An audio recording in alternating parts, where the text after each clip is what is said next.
Thanks, guys. Tim, alcoholic. Tim. Okay, if you have not come up for some of these additional sheets, please do so. I'm going to review resentments real quick from last week. If you weren't here last week, take all three. If you were here last week, feel free to take three again, but you only need the two to the right. Okay, so we are on page 67. Last paragraph, the word notice. But we're going to take a moment and just look at last week.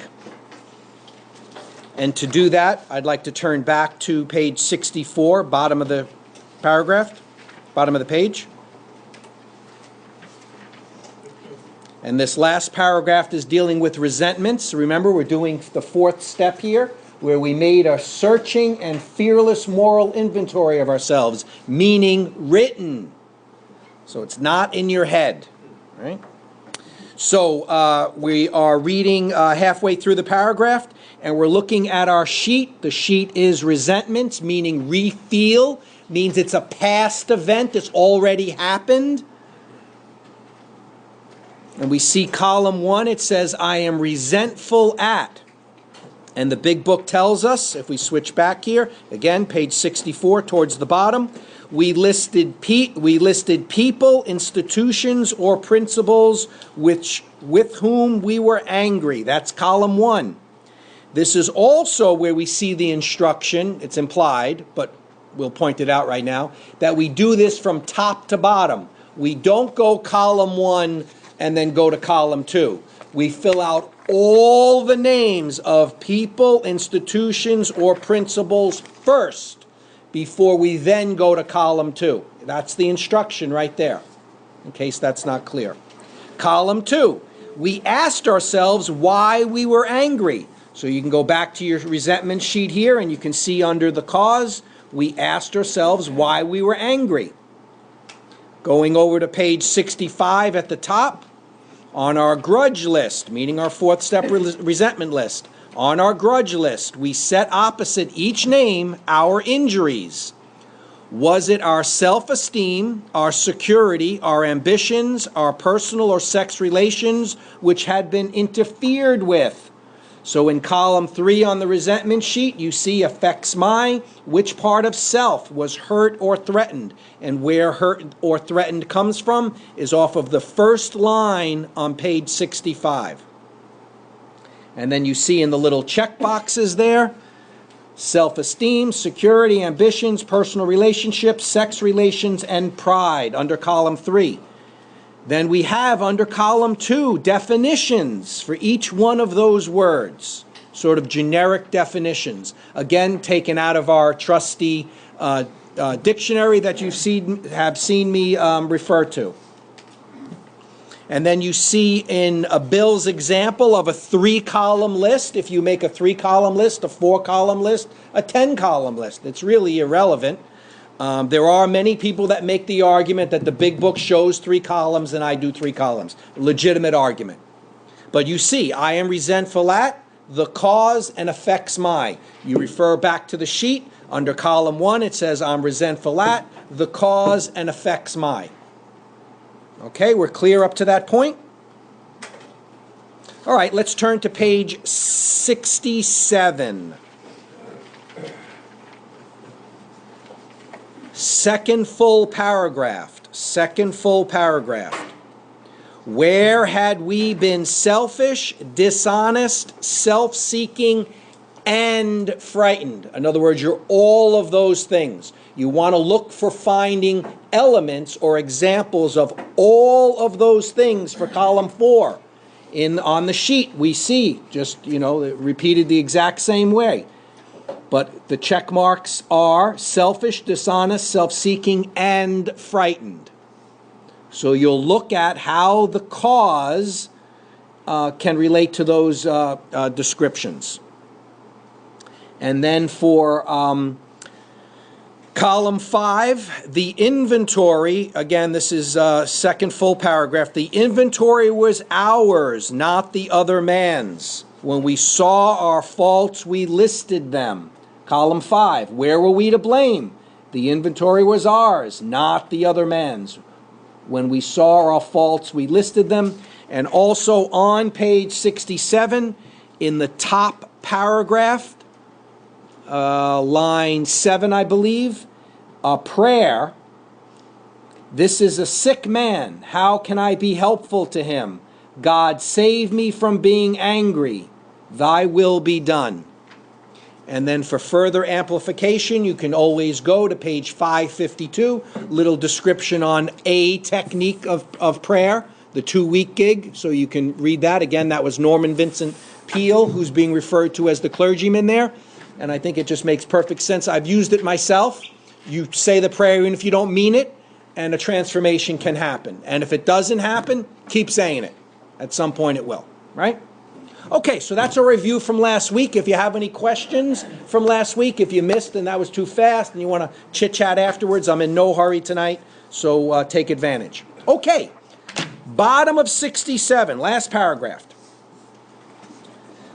Notice the word fear is bracketed alongside the difficulties with Mr. Brown, Mrs. Jones, the employer, and the wife. Now, just to highlight that, let's turn back to page 65, and we see in Bill's example of a 3-column resentment sheet, we see under affects my for self-esteem, there's 4 examples of it, and in the final one, my wife, next to security, he's bracketed the word fear. Now, let's see what he says about it. Back to page 67. This short word somehow touches about every aspect of our lives. It was an evil and corroding thread. The fabric of our existence was shot through with it. It set in motion trains of circumstances which brought us misfortune we felt we didn't deserve. But did not we ourselves set the ball rolling? Sometimes we think fear ought to be classed with stealing. It seems to cause more trouble. So we are now going to look at our fears sheet. Fears are future events. They have not happened yet.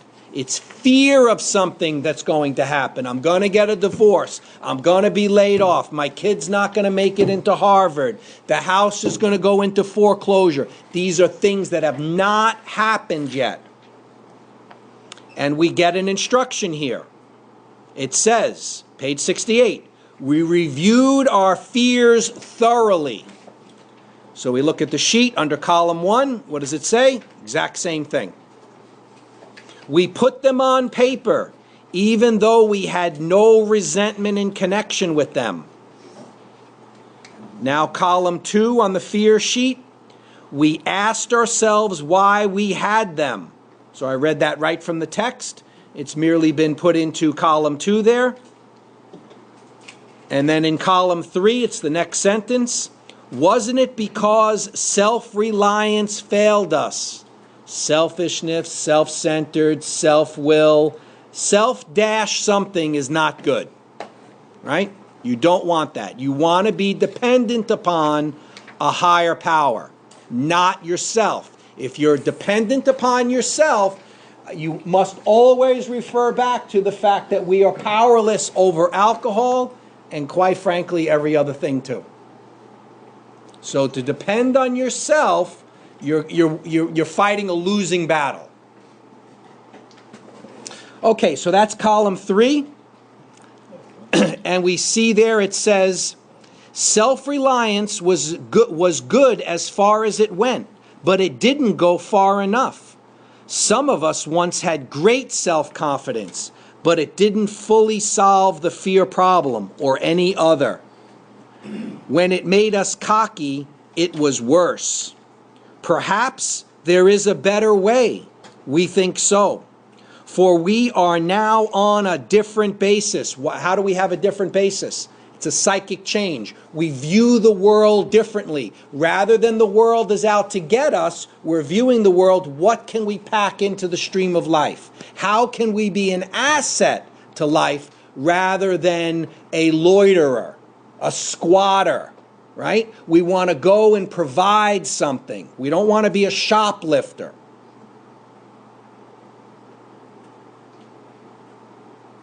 For we are now on a different basis, the basis of trusting and relying upon God. We trust infinite God rather than our finite selves. I underline trust because notice it does not say we believe in infinite God. By saying you believe in an infinite higher power, you are still talking about it. It's philosophical. It's discussion in 1, 2, and 3.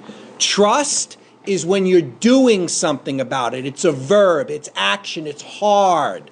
I don't want to write this crap out. That's trust. Right? I use the story of the firefighters. I pick up the phone. There's smoke in the building. I have absolute belief that the firefighters will come and they will put out this fire. I am convinced of it. I'll talk about that all day long. They will come and they will put their life on the line to put the fire out here and get us out of here. Fact. If the smoke gets too bad and I have to go up to the roof because they're not here quite in time, and they pull up and they say, gee, we can't put the fire out fast enough. We're going to hold out a blanket, jump into the blanket. That's not belief anymore. That's trust. That's dependence. And it's only that after I let go of the side of the building. I've surrendered to the event. I've put my life in their hands. Completely different. Conversational, belief, faith, 1, 2, and 3. Trust, dependence, action, verb, 4 through 12. Where we are now, 4, trust. We trust infinite God rather than our finite selves. We are in the world to play the role He assigns. Just to the extent that we do as we think He would have us and humbly rely on Him, does He enable us to match calamity with serenity. Didn't say God remove the calamity. It said that God would have us have serenity in calamity. Right? Big difference. And the beauty of that, somebody might say, well, that's a little tricky, you know? But the beauty of that is you can have serenity right this second. Maybe fixing the calamity takes 4 years. So for you to be pain-free may take 4 years if you're waiting for the calamity to go away. But if you're looking for serenity, it can be instantaneous. The fear of the problem can be removed now. Pray for the fear to be removed, not for the house to be rebuilt. May take 5 years. We never apologize to anyone for depending upon our Creator, capital C. We can laugh at those who think spirituality the way of weakness. Paradoxically, it is the way of strength. The verdict of the ages is that faith means courage. Men of faith have courage. They trust their God.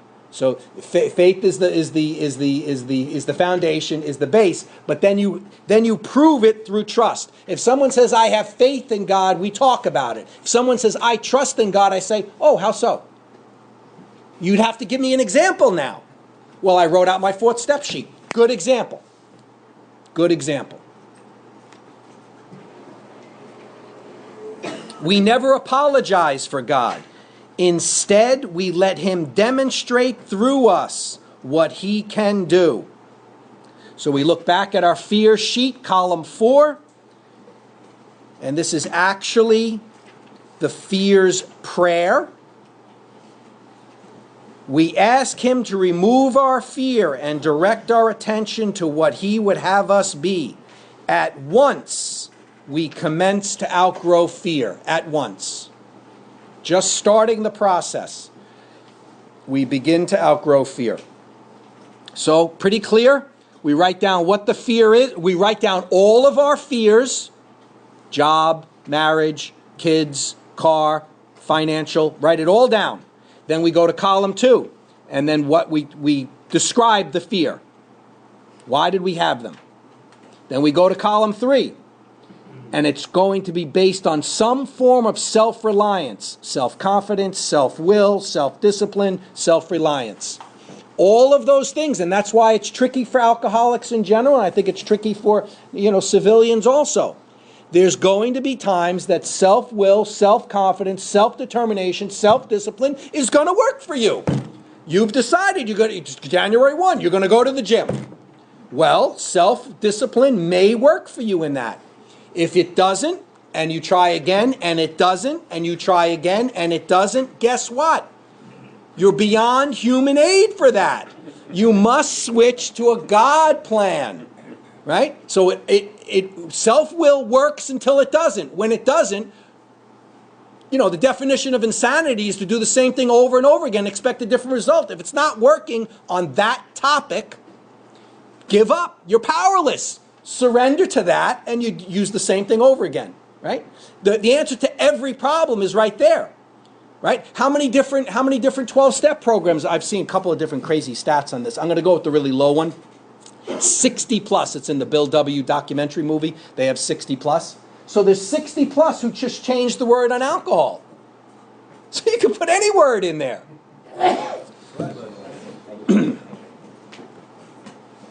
Now about sex. Many of us needed an overhauling there, but above all, we tried to be sensible on this question. It's so easy to get way off the track. Here we find human opinions running to extremes, absurd extremes perhaps. One set of voices cry that sex is a lust of our lower nature, a base necessity of procreation. Then we have the voices who cry for sex and more sex, who bewail the institution of marriage, who think the most of our troubles of the race who think that most of the troubles of the race are traceable to sex causes. They think we do not have enough of it, or that it isn't the right kind. They see its significance everywhere. One school will allow man no flavor for his fare, and the other would have us all on a straight pepper diet. We want to stay out of this controversy. We do not want to be the arbiter of anyone's sex conduct. We all have sex problems. We'd hardly be human if we didn't. What can we do about them? Funny you mention that. Let's turn to our sex conduct sheet.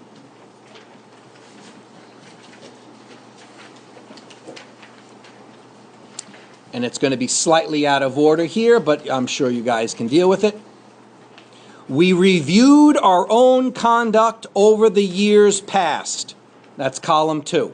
We reviewed our own conduct over years past. Next line in the big book. Where had we been selfish, dishonest, or inconsiderate? Notice it does not say and now. So that's column 3. And then the check boxes there are selfish, dishonest, and inconsiderate. Next line. Whom had we hurt? That's column 1. Whom had we hurt? So you'd start with column 1 and you'd go right on down the list of, in your opinion, questionable sexual behavior. Right? And you just line it up there. Go right on down and make the list. And then you'd move to column 2 and you'd describe what that behavior was, what that conduct was or is, currently is, right? You're going to be on both on this, right? Next line out of the big book. Did we unjustifiably arouse jealousy, suspicion, or bitterness? That's column 4 on the sheet. And you check off, yeah, my girlfriend became jealous because I had, 2 other girlfriends, so I caused jealousy. You check that off. The idea is for you to peel the onion back, to find out exactly what you've done. Next line out of the big book. Where were we at fault? What should we have done instead? Now, I hope I didn't emphasize it so much yet tonight, but now I'm going to take advantage of it. Everything up to the part where we are deciding our part in the game, our faults, to me is not so interesting. It only gets interesting in column 5 on resentment, column 3 on fears and column 5 on this sex conduct sheet. That's where we need to figure out what we've done to have participated in this event. And I used the example last week with resentments, that there can be some examples, some extreme examples, where it does not appear as though you are at fault at all. Right? And if that's the case, and you legitimately feel that way, the fact that it's on your resentment list means you have a resentment over it, means that's your part in it. That's the exact nature of your wrong. You can strip it one more time back if you want to, in your head. You don't have to have another column for it. Selfish, self-centered is the root of all of our troubles. All. Right? So it's some sort of thing, a resentment can be considered self-centered. So I am allowing that to block me from the sunlight of the Spirit, from going out and doing good work. Right? It's blocking me from being 100% present in step 12. I'm futzing around with stuff in 4 and 5. Right? I don't want to let it go. That son of a gun, I'll tell you, he did X, Y, and Z. That may be true. Your problem is you're holding the resentment. And if you don't let that go, that's like drinking poison and hoping that they're going to pass away from it, right? It doesn't work that way. We want to let it go so that we can open up the channel. The channel is our higher power entering our life so that we can live happy, joyous, and free in 10 and 11. And the purpose of living happy, joyous, and free in 10 and 11 is to do 12. Right? So we read the last line on the sex conduct, and then the final line in the text for that paragraph is, we got this all down on paper and looked at it. So that means, again, it's not in our head. We've written it down. And Rob made a great point before also, is that all of these sheets are in Excel form, so you can type into it if you want, and then you can password protect it so it's not found, which I have 2 examples from my old home group where 4th step sheets were found. Not a pretty story. Not a pretty story. All right, back to page 69. Oh, I forgot that. We're on page 69. Oh, you guys. In this way, we try to shape a sane and sound ideal for our future sex life. We subjected each relation to this test.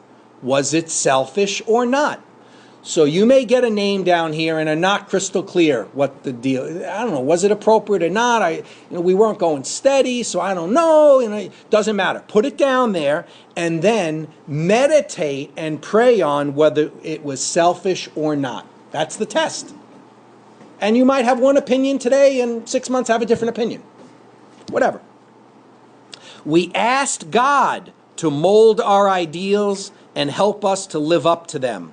We remembered always that our sex powers were God-given and therefore good, neither to be used lightly or selfishly, nor to be despised or loathed. Whatever our ideal turns out to be, we must be willing to grow toward it. We must be willing to make amends where we have done harm, provided that we do not bring about still more harm in doing so, in so doing. In other words, we treat sex as we would any other problem. In meditation, we ask God what we should do about each specific matter. The right answer will come if we want it. God alone can judge our sex situation. Counsel with persons is often desirable, but let God be the final judge. We realize that some people are as fanatical about sex as others are loose. We avoid hysterical thinking or advice. Balance, middle of the road, take your time.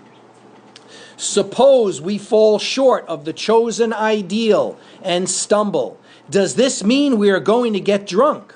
Some people tell us so, but this is only a half-truth.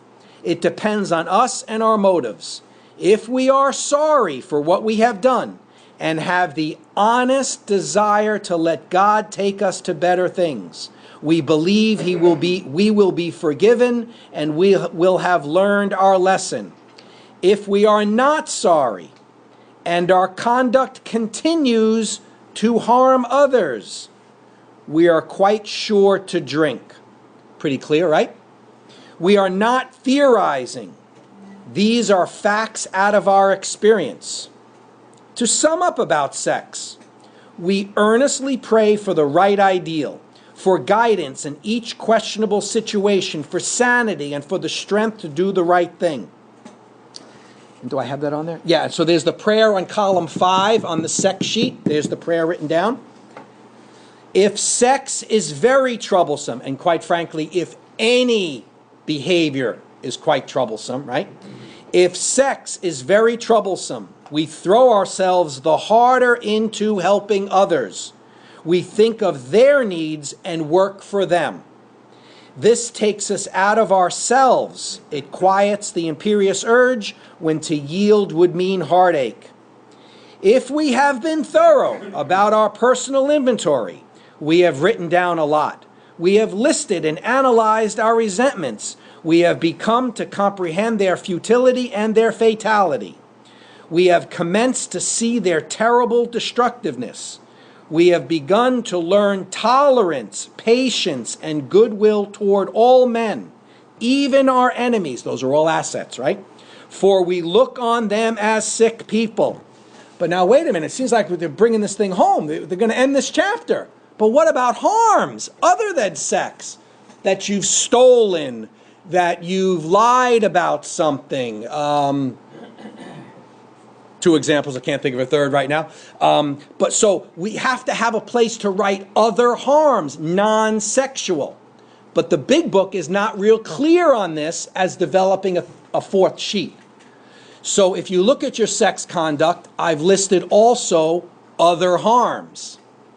So not only would we put down what's happened, sexually, we put down, the car that you wrecked and denied it and you didn't pay for the damage, that sort of stuff, right? So all harms are on this sheet, sexual or otherwise, padding your expense account, right? Lying is a harm, right? It's not a fear, it's not a resentment. You got to have a place to put it down. Why do we have to put it down someplace? Because we're going to have to deal with it in 8.